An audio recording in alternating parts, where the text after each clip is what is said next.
Magandang araw mga kanegosyo, at ngayong araw isi-share ko po sa inyo yung mga career stages ng isang entrepreneur o ng isang negosyante.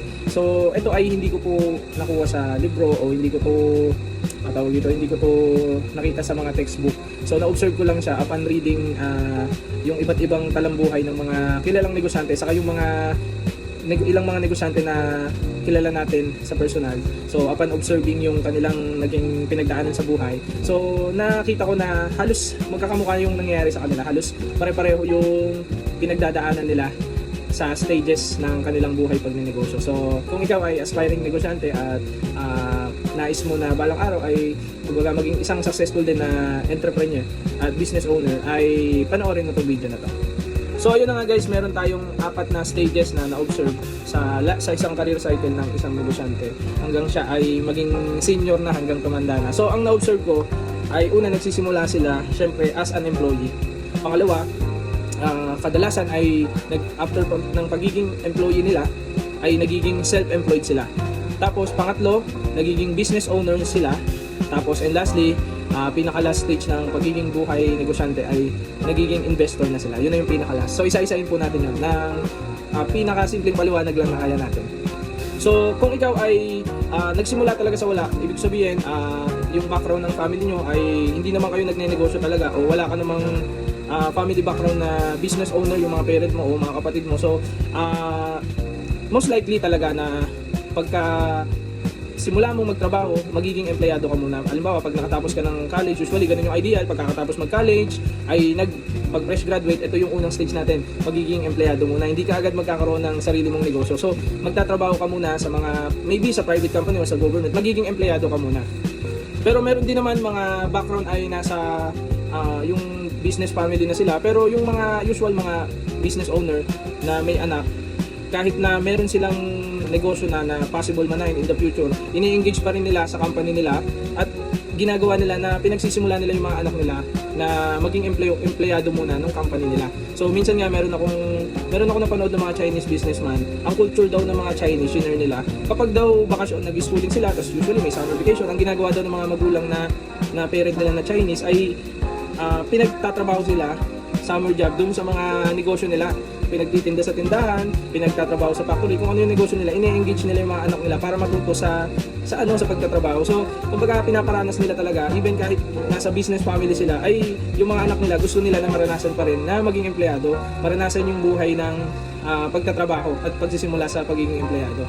So yun guys, sa pagiging empleyado, ang resources na meron ka dito, time, saka yung lakas ng katawan mo. So kasi syempre pag fresh graduate ka, bata ka pa, malakas pa yung katawan mo, able ka pa na magtrabaho kahit anong klaseng trabaho yan, basically, o yung kailangan ng medyo ma-pressure na trabaho, kaya mo yan kasi bata ka pa. So malakas yung katawan mo, kaya mo pa yung mga ganung trabaho sa stage na yan. So yun yung asset mo dyan. So ang maganda naman gawin natin pag empleyado tayo at looking forward tayo later on na maging negosyante, na maging entrepreneur, ang kailangan natin gawin ay pag-aralan natin lahat ng mga bagay na pwede nating matutunan habang tayo ay empleyado.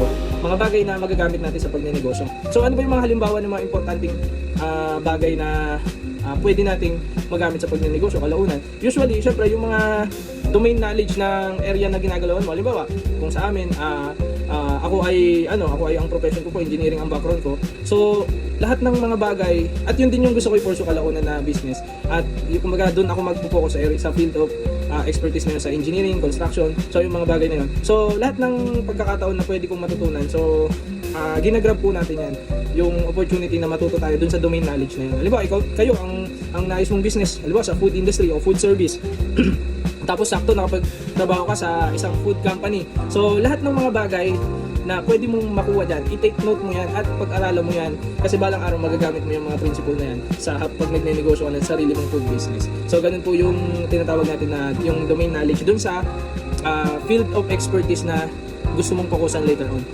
Pangalawa, yung about sa business, sa organization, so public and private company o public and private organization, lahat po yan may mga organizational structure, may mga rules, may mga policy, may mga procedures na sinusunod, mga established procedure. Yung mga yung mga bagay na importante sa isang organization para mapatakbo ang organization. So, kung merong pagkakataon na matutunan mo din yun, mas maganda. Kasi kalaunan, kapag nasa level ka na ng business owner ka na, ay kailangan na, at investor ka na, ay kailangan mo yung mga bagay na yun para mapatakbo yung iyong mga negosyo. At ano pa ang pwede natin matutunan? So, isa sa magandang book na nabasa ko, yung book ni Robert Kiyosaki na about sa cash flow quadrant, yung pangalan ng book. So, sabi niya, bukod sa sa knowledge, domain knowledge mo, yung expertise na knowledge mo sa business, kailangan kung gusto mo maging business owner, kailangan marunong ka din sa accounting. Number 1 yan kasi ang accounting ay backbone yan ng business. Kung gusto mong ma-analyze ang negosyo, kung kumikita ba o hindi, kung maganda ba ang performance o hindi, ang kailangan mong matutunan accounting. So, ang accounting po ay isa sa pinakamahalaga kung gusto mong basahin ang isang negosyo. So, diyan mo makikita 'yon. Lalo usually ang tinitingnan ng mga investor at mga financing institution sa isang business, kapag maglo-loan sila o maghahanap sila ng investor, tinitingnan yung cash flow mo o yung financial statement mo. Yun yung financial statement na yun, pag medyo may alam ka sa accounting, maiintindihan mo yun. So, kailangan nating kahit paano matuto ng accounting. So, pero hindi naman kailangan ng sobrang lalim o kumuha ka pa ng degree ng accounting, kasi later on naman pwede kang mag-hire ng accountant pag malaki na talaga yung business mo, at kapag maganda na yung operation ng business mo, pwede ka na mag-hire ng accountant, o kaya pwede kang kumuha ng mga retainer, yung mga specialty nila talaga accounting. So, pwede mong gawin yun later on para yung mga area na yon, yung mga matrabahong about sa accounting, ay pwede mong pagawa din sa mga expertise din sa area na yun. Pero yung marunong ka, may knowledge ka, nauunawaan mo yung accounting side ng business, advantage yan kasi lalo na pag magmamanage ka ng negosyo. Okay, ano pa? Syempre tax. So, importante din ang tax dahil syempre sa isang bansa o sa isang nation, ang laging pinagbabasehan ng galaw ng isang mga negosyo o ng corporation, laging may sinusunod yan na provision na batas. So, kailangan susunod tayo palagi sa provision na batas para maiwasan yung mga penalty, maiwasan yung mga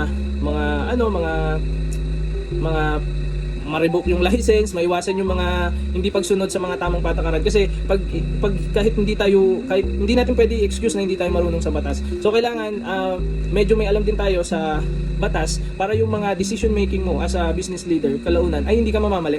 Malilimit mo yung mga error pagdating sa mga decision making, lalo na yung may kinalaman sa mga batas about sa business, mga tax, corporation, so organization. So, kailangan somehow naunawaan natin yung mga importanteng batas na nakasaklaw sa pagnenegosyo. So, pero kalaunan, sabi ko nga, parang accounting, hindi mo naman kailangan aralin mo ng sobra at magkaroon ka pa ng degree sa batas o sa law.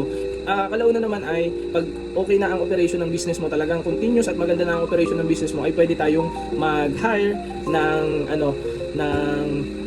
tawag dito, mga abogado o kaya retainer. So, pwede kang kumuha ng service ng abogado. So, ang tawag doon retainer. So, consultant mo sila sa iyong company. So, ganun po ang pwede natin gawin. Pero yung marunong tayo kahit paano ng batas, ay malaking advantage po yan, lalo na kapag tayo ay magnenegosyo.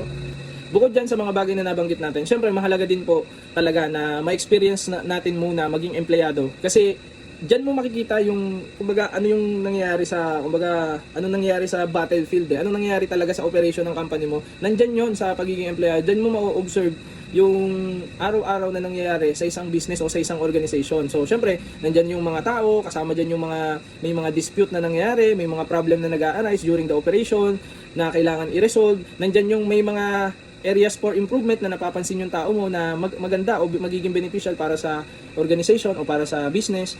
So, napakahalaga ng stage na to, yung pagiging empleyado, kasi diyan ka talaga matututo kung paano tumatakbo yung isang company. So, diyan yung tunay na nangyayari sa isang business. So, diyan mo ma-observe sa pagiging empleyado. So, pati ang pinakamahalaga din diyan, syempre, yung natututo ka diyan makitungo sa tao, natututo ka diyan makisama sa mga katrabaho mo, natututo ka ng people skill,